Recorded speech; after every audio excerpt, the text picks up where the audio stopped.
Before we get into today's interview, I want to give you a quick heads up. This conversation covers an important area that churches and safety ministries need to think about carefully: how we welcome, support, and respond well to individuals and families affected by a disability.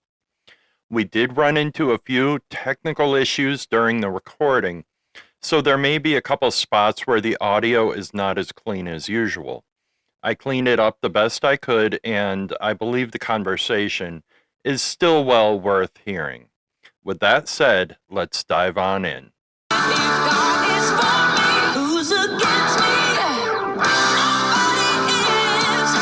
Welcome to Sanctuary Peacemakers. This is your frontline guide to safety and security inside houses of worship, with your host, Unity.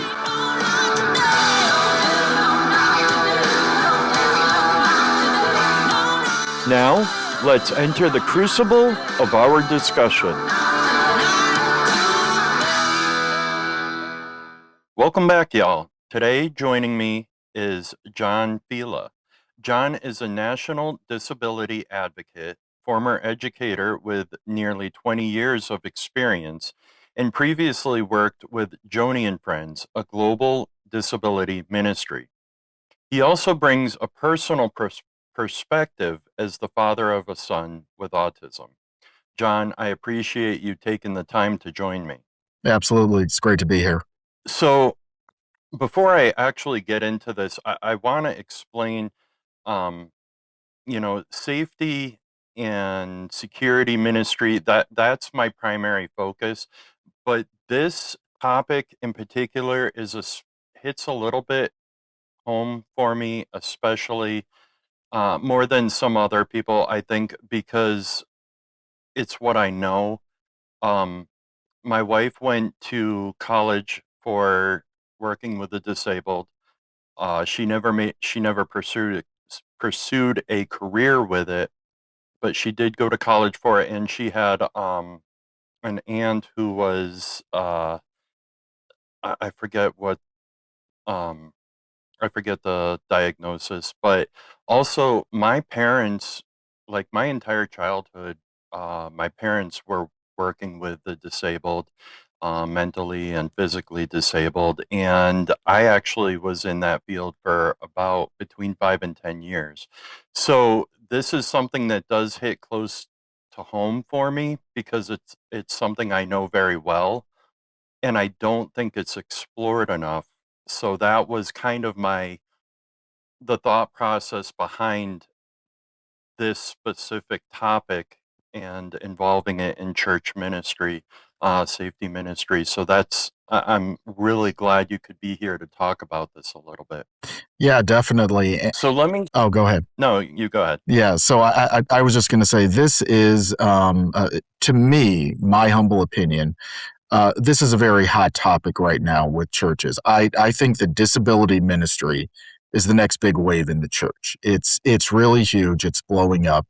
It is kind of coming to the front of everyone's priority list, mainly because if you just look at the numbers, and there have been studies done by a lot of different Christian organizations and ministries. The World Health Organization states that it's 1 in 4 people in the world with a disability. Okay, 1 in 4. The studies that have shown, at least in the U.S., that it's 1 in 10 churches that have some form of a disability ministry, program, support, etc. Now, that doesn't necessarily mean that there aren't churches that are open and willing, but there aren't really churches that have some kind of a structured program, or even saying, yes, we welcome families like yours, or, yes, please inquire with us if you have a disability in your family or with your kids, kind of a thing. So, the fact is that the numbers bear out that there are a lot of families that need to be served. There are a lot of individuals that need to be served. They are not all being served, right? Or at least they are not all being served the way they can and probably should be. So let me start here. Based on your experience, what are some of the most common ways that churches or volunteers misread or misunderstand behavior? Sure. So that's a pretty broad question, but I'll try to narrow it down as best I can. So, one of the biggest issues I think you see with churches is that churches are churches. They are not schools. They are not therapy clinics. Most of the folks, even those that work in kids ministry or with youth, young adults, whatever, they're not all, they all don't have an education background or even a special education background or, anything therapy wise. So one of the biggest challenges becomes when a family like mine, and so my son is actually currently 18 with severe autism and nonverbal, but when he was a smaller kid, and he had a lot of energy and you couldn't get him to sit still for 5 seconds kind of a deal. The knee-jerk reaction, I think for most people is, okay, the kid is out of control or we don't know what to do with this behavior. And for a lot of folks, especially if, they don't really have a background or experience with disability or special needs, their knee-jerk reaction might be, well, it's just a bad kid, right? It's just a bad kid or a kid who just cannot control themselves or, those parents aren't, laying down the law at home or whatever it is.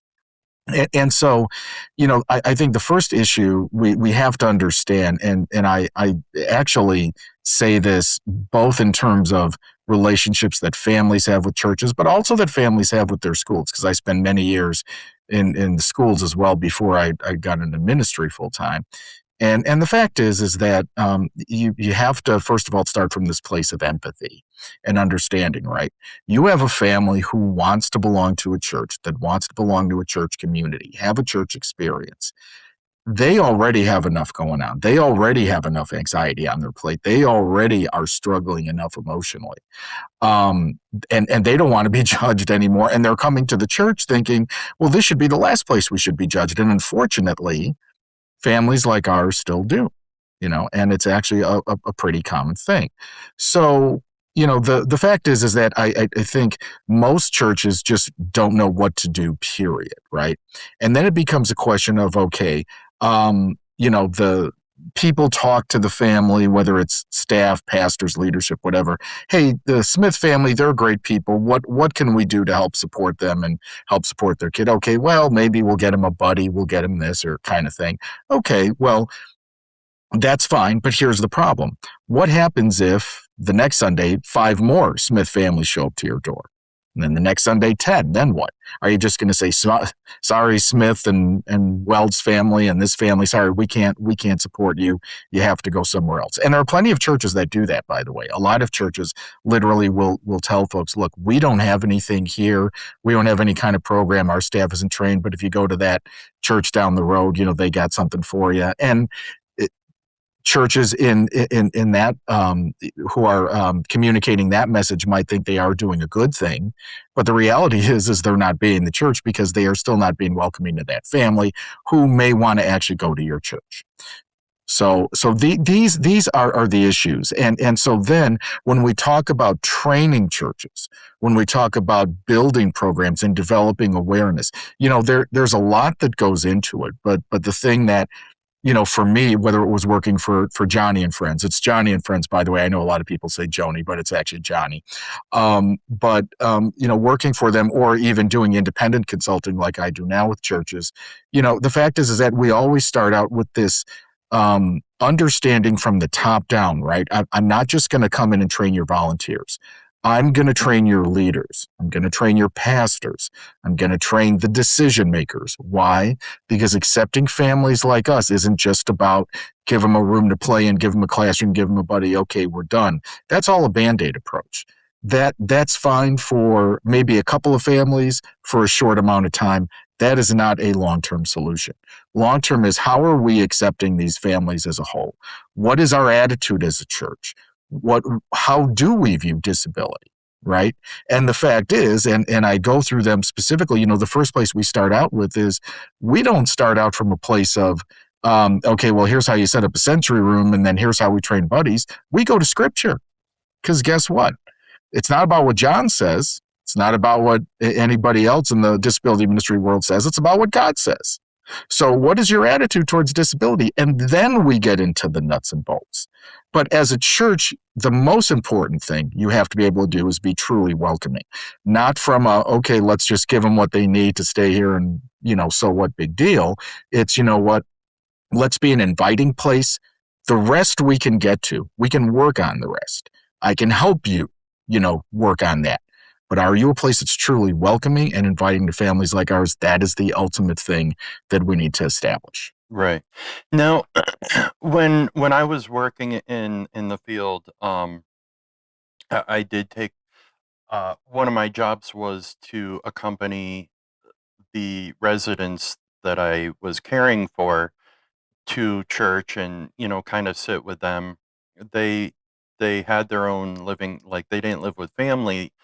I pretty much lived with them for the most part. And so I would accompany them to places like church, but I do know that a few of them had some behavioral issues. So how do you address something like that? Like sometimes lower functioning or uh, different diagnoses might have some behavioral issues. Do you address that, or do you train on how to handle that kind of a situation as well? Yeah, for sure. So I think it's a question of, as I just kind of described, there's a place we start out at in terms of, what is our broad acceptance of disability in the church as a whole. And then we kind of pare down into more of that specific nuts and bolts training. So for example, yeah, that is something that I would walk a church through in terms of their staff and buddies, volunteers, et cetera. Now, in terms of different disabilities, okay, first of all, if we're talking about, even just physical disabilities or mobility issues, that's even a separate conversation, because then we're looking at how the physical environment is set up, and most churches are pretty good that way, especially if it's a newer building, but not always. But then also, if we're talking about cognitive stuff, developmental stuff, like, again, my son with severe autism, or let's say some kids who either have autism or, let's say, another developmental disability and show aggression, anger, can be physical, that type of thing. So there's a number of things we want to set up. First of all, again, we want to look at the physical environment, right? We want to see, okay, what is the space we're working with, right? And why is that important? Because if you have a child who is going to act out and is going to get physical with their environment, you want to make sure that whatever environment they're in, is at least manageable. Meaning, if it's a 5-year-old who's in, let's say a preschool or a kids men room, and there's a bunch of toys, and this kid just decides to pick them up and start throwing them around or throwing them at kids or people, okay, that's probably not the best space for them. So maybe we can try to have them in that space. That's the goal. The goal is to really have them in that, as I would say, from the teaching perspective, mainstream space as much as possible. But then, do we have that sensory room or that break room or even that dedicated disability classroom that is designed so that, hey, you know what, there aren't a bunch of little cars and toys and dolls that they can throw. There are gross motor things that maybe help them to calm down, like a swing or a crash pad or a trampoline or something. There might be sensory toys, but they're soft. They're designed to not hurt them or hurt anybody else. So looking at the physical environment, and then looking at the way that people interact with those kids, because again, I will tell you, and having worked in public school settings and having worked in special ed, there are kids who seriously show aggression, right? And again, for a lot of folks, that's something that they don't want to even touch. So on the one hand, in terms of my training, what I'm looking at is, okay, how are you interacting with these kids? Because what a lot of people who don't have these backgrounds in teaching or therapy might miss is a lot. These kids are sensitive to their environment in ways we can't even imagine, right? Kids are already very sensitive, but kids with disabilities are extra sensitive. A kid might walk in the room and it might be, it just might be too bright in the room, and that's what sets them off. Or the music is a little too loud. And we're like, what's the problem? They just walked in here. Well, sorry, wrong stimulus hit them, and boom, there you go. So looking at, okay, how do we set up, again, going back to that physical environment, but also how are we engaging with them? What is our language like? What's our communication like? I always have to go back and remind people, we're not doing okay, so little Joey is playing on the floor with their fidget instead of going to the table for the group lesson. Now, Joey, you're not listening, it's like, no, you don't want that, right? Because guess what? Joey's not listening to you anyway. Joey's not going to respond, because also, guess what? Joey might be having a hard time just being in that environment, period, because of the noise and the people and the whatever. Him playing on the ground with that fidget might be the only thing keeping him together in that moment. So let's respect that. So we want to talk about body language, communication, and all of the ways that we're reacting and responding. And it is, I'm going to say it because, again, I've experienced it myself. It is extremely challenging with kids who have very heightened behaviors, because so often, you want to react to, this is a bad kid, or, oh my goodness, what are we going to do? We better, and again, unfortunately, there are some churches where sometimes they feel the need to restrain and stuff, which I'm like, you cannot do that unless you are properly trained. So another thing that I encourage churches to do is do safety training. It's also referred to in the schools as CPI, prevention. Is it crisis? Yeah, it's crisis prevention training. The acronym is CPI. I don't remember exactly, but it basically, in some churches they use something called safety care, which is, how am I engaging kids or even young adults who have heightened behaviors, body language, communication, but also if I need to put them in a hold, if I need to restrain them, or if I need to, remove them from a space, let's say, and do that safely, right? So those are the things that we need to also be considering as well. And that is something that I encourage churches to get trained on. I don't train on that specifically, but I do have folks I know that do that. And that is something that I think is important, because, again, in some cases it may be needed, but you never want to do that unless you are properly trained, and the church has that awareness of, yes, this is something we may need to do, because it's never something that you want to do if you're not trained, not prepared, and don't have the right protocols in place. Right. And you mentioned loud sounds or stimulus. We do have actually a couple autistic um, children that come to our church, and one of them, he's a little older now, so he doesn't do this anymore. But when he was younger, the music, you mentioned the music being too loud, and that was something that was a problem for him.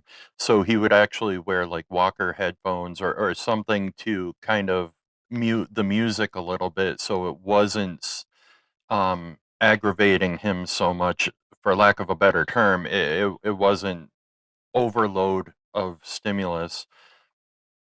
So, what are some of the ways that well-meaning volunteers who are untrained can unintentionally escalate a situation? Like, what have you seen regarding that? Yeah, so I mean, most of the churches that I have been to, a lot of the behaviors are developmental, but more mild. And again, a lot of these things are easy, quick fixes, right?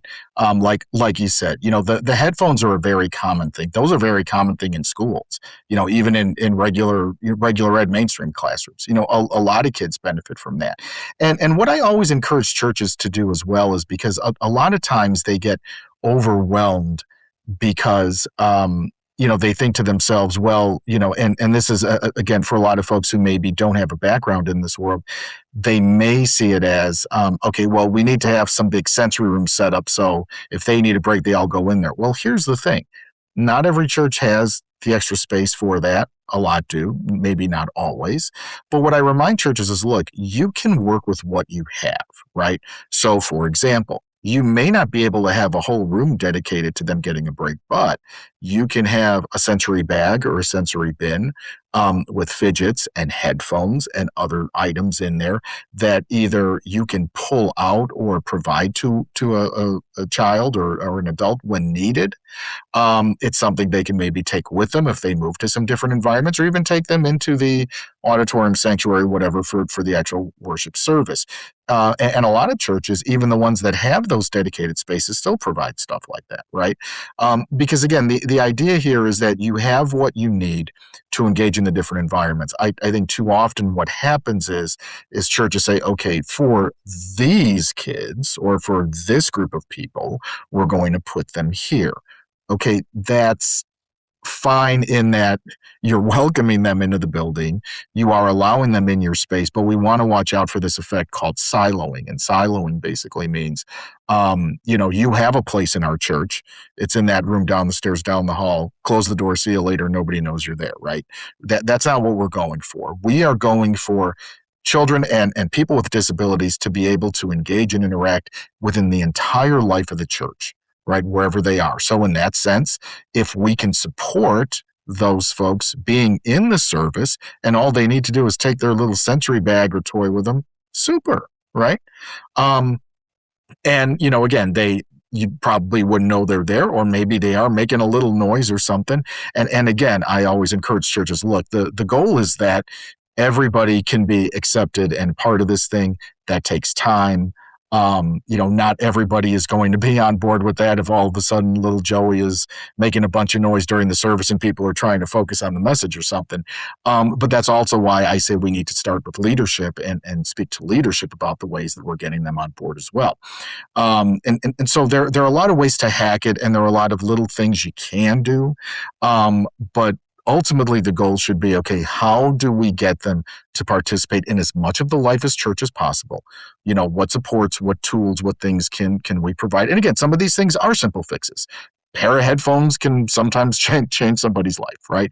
Or if it's something else that again is specific to a person that maybe just calms or soothes them and just gets them to go along with whatever's happening in their space. Now, you mentioned siloing. I find that particularly interesting because first of all, I didn't realize there was an actual term for it, but I have seen it happen with that very individual that I was telling you about that had the headphones when he was younger.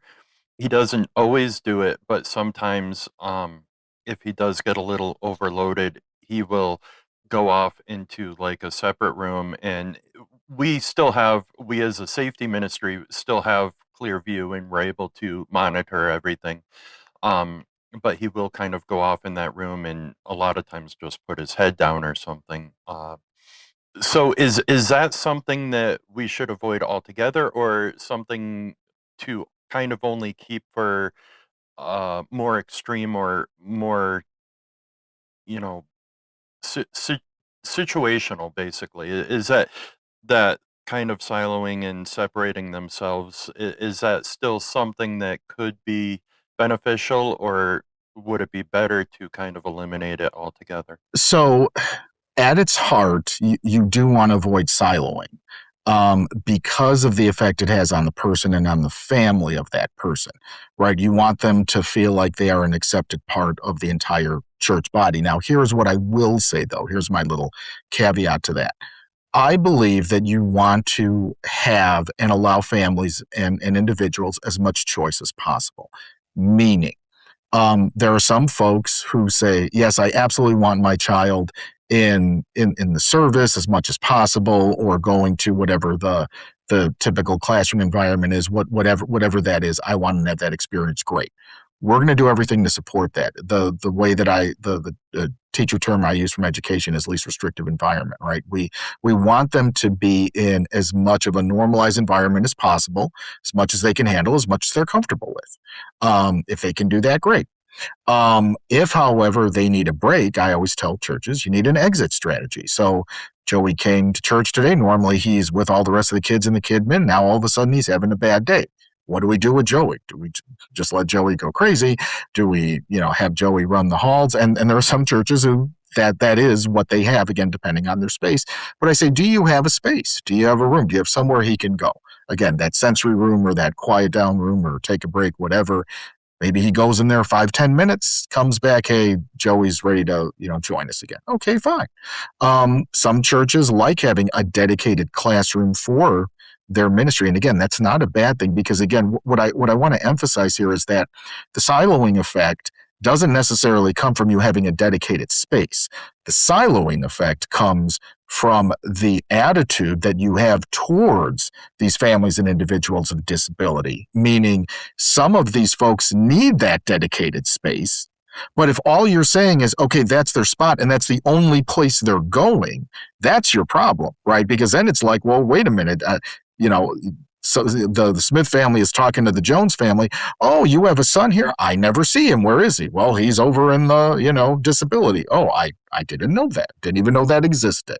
Right. Okay, that makes sense. So it's not so much the individual doing it for themselves. It's more of the church saying, "Hey, we don't want to deal with you," basically, and Right. putting Johnny in the corner. Yeah. Yeah. It very much is that. Yeah. Let's say safety ministry isn't trained yet. They're just kind of getting started on learning and understanding all this, and they suddenly one day a new parishioner comes in and wants to be a part, and they have a child that with disabilities.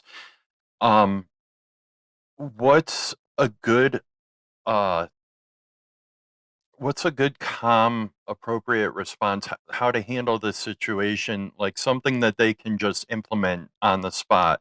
You mean like if there's like a crisis situation with a student or like someone new that just comes into the building? Someone new that nobody really knows. I mean, obviously talking to the parents and finding out limitations I would imagine would be the first primary thing, but what are the next steps for a safety team that isn't trained in this, or a greeters team that isn't trained in this? Yeah, so that becomes a little bit tricky. So what I normally say is again, you want to train your leaders, you want to train your kidsmen staff and your volunteers and all of those people, obviously. But this is also where this idea of wrapping the whole church around it matters because let's say this family comes to the door and their first point of contact is that greeter or usher or whatever you got, and this person, bless their heart for being there and serving, but they have no clue about any of this. So what you want to do is you always want to have those folks also too aware and say, hey, listen, whether we actually have something structured, set up, program, whatever or not. If a family like this comes, just like any new family, let's greet them. Let's find out who they are. And again, it's this game I like to call it because I used to run a greeter ministry at a church years ago too. I used to call it holy hot potato, meaning the usher greets you first. Okay, now who am I passing you off to? Who am I going to introduce you to, right? Now, in most churches, it's pretty simple. Okay, you have young kids. Okay, we're going to have you go here, or older kids here, or, mom and dad are over here. But especially when the disability is involved, you want to have those point people to say, okay, I need you to talk to so-and-so. Okay, so let's kind of get you set up. Now, again, most churches these days, especially whether it's kidsmen or disability or whatever, they obviously have some kind of a check-in protocol.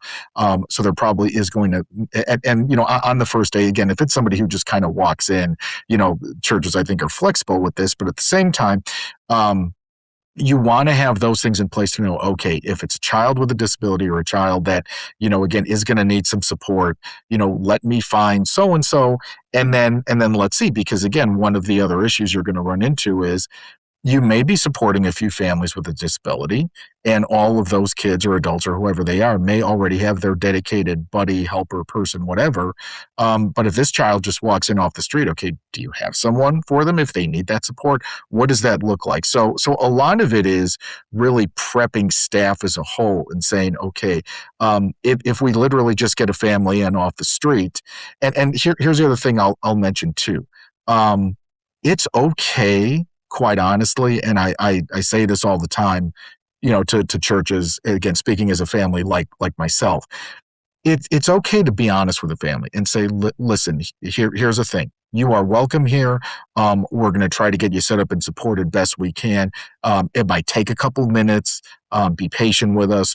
or we're going to see how we can make it work today, and then we can always revisit it for the next week or the next time, or whatever it is. So, open communication is important. Just letting the family know, hey, we're gonna try to make it work. Be patient. Any information you want to let us know is key. And to be perfectly honest, and again, I don't want to speak for every family of disability, but I know for myself and for my son's mom, who I'm actually divorced from, and I'm married to his stepmom now. We would always say, hey, listen, if you need us to be his buddy because we're brand new or somebody's not here or whatever, that's okay.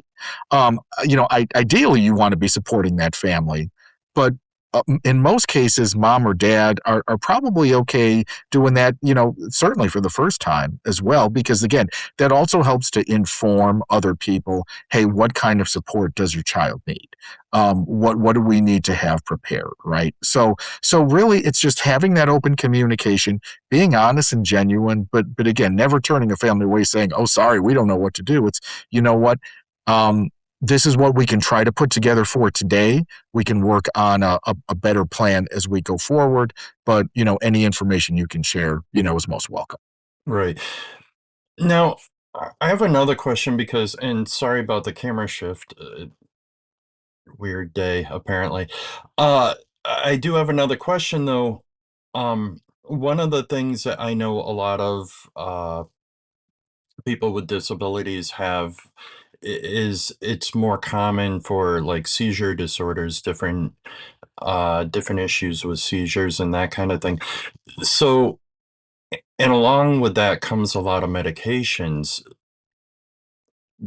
How do you teach how to deal with like seizures, and also what sort of training should safety ministries have on how to handle a seizure or what to do about medications type?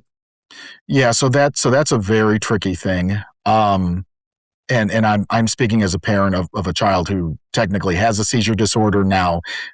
In my son's case, he's been on meds for several years. And that has resulted in him maybe having one relapse over several years. And again, he comes to church fully medicated and ready to go and whatever, so they never have to worry about it. But let's say, heaven forbid, that he just manifested a seizure out of nowhere. So, I don't train specifically on medical stuff because I am not trained in that. My wife, who is a nurse, definitely has background. For example, I don't. But this is also where what I would encourage the church, and again, in any good church with a kids min where obviously kids are going to get sick, or maybe there might be some other medical issue. Certainly you want to lean into whatever staff you have there, if you actually have a nurse at the church, or someone on staff who actually is a nurse in real life, kind of thing. Maybe lean into them, as they might be a good first point of contact for that.